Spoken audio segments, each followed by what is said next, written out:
Conciliação. O que é, quando utilizar e quem faz.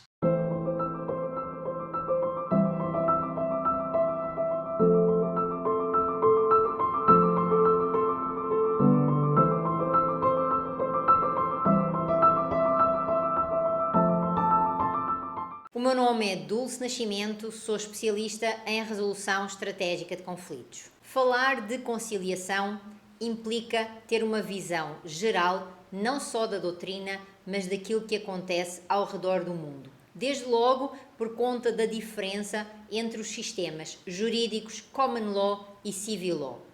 Nos sistemas jurídicos de Common Law, a conciliação e a mediation, elas são sinónimos e por isso consideradas praticamente impossíveis de se distinguir. Elas, neste sentido, são consideradas, diria, como que sinónimos.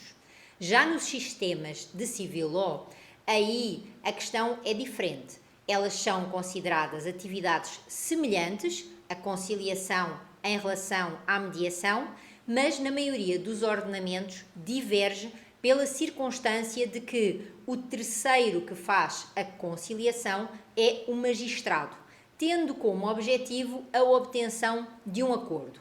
Aí importa nós identificarmos o ordenamento jurídico brasileiro e como no ordenamento jurídico brasileiro existem especificidades que regulamentam em termos de lei esta atuação e esta atividade, bem como o seu processo.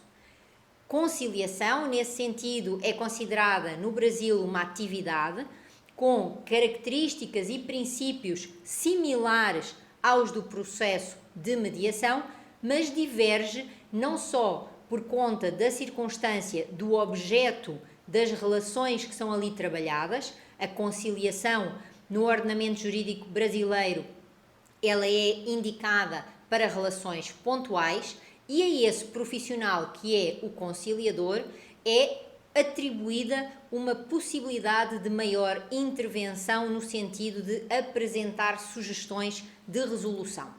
A outra circunstância que eu quero partilhar com você tem de ver com a minha experiência, onde eu tenho verificado que, para além da diferença da intervenção e da possibilidade ou não do conciliador dar sugestões, nós temos efetivamente aí uma outra diferença, que é o tipo de conflitos que nós trabalhamos no processo de conciliação e no processo de mediação. Em especial, na conciliação, nós trabalhamos relações onde aquilo que é a intervenção dos sujeitos ou esse relacionamento ele é pontual, ele é esporádico, e aquilo que nós trabalhamos em termos da situação onde há divergência são critérios objetivos. Essa é a definição e a característica do processo de conciliação. Por conta disso, podemos dizer que conciliação é um processo que trabalha essencialmente questões objetivas, tendo por objetivo conseguir alcançar um acordo onde interesses e necessidade são facilmente mensuráveis.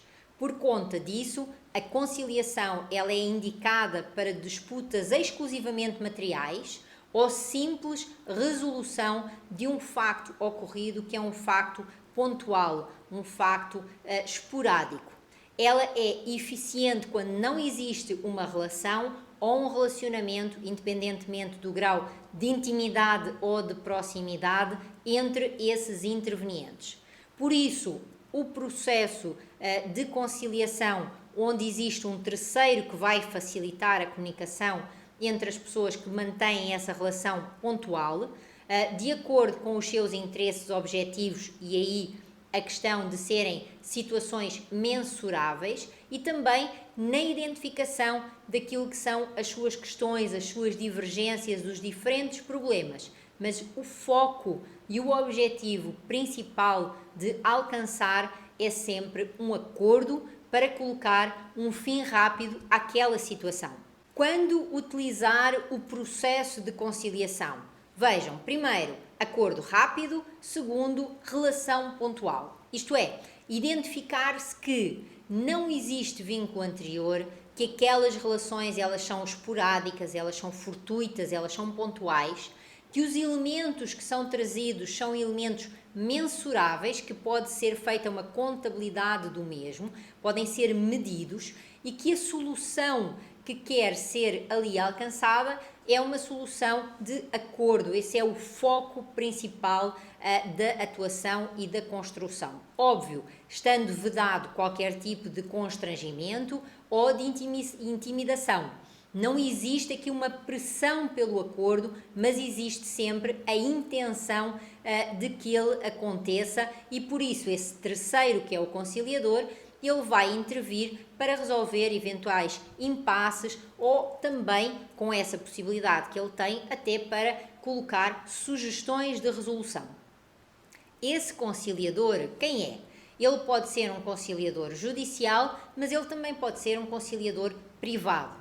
De uma forma ou de outra, ele não precisa de ter uma graduação. Já o conciliador judicial, ele precisa de ter uma capacitação para poder se designar como conciliador judicial e estar cadastrado no cadastro do CNJ.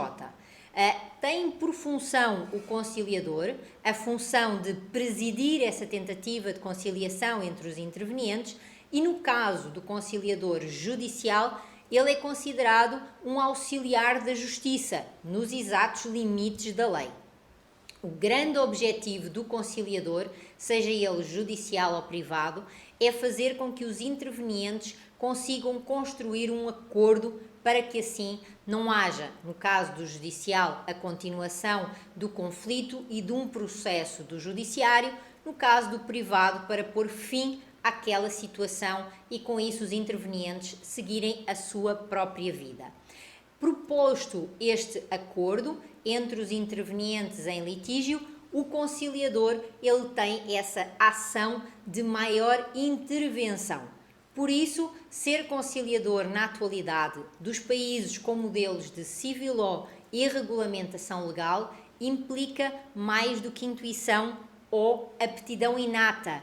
Impõe preparação, formação, especialização, prática e profissionalismo. Atualizar conceitos e formas de pensar exige interesse e disponibilidade para realizar essa mudança.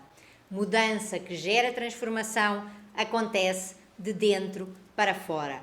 Continuação de bom trabalho.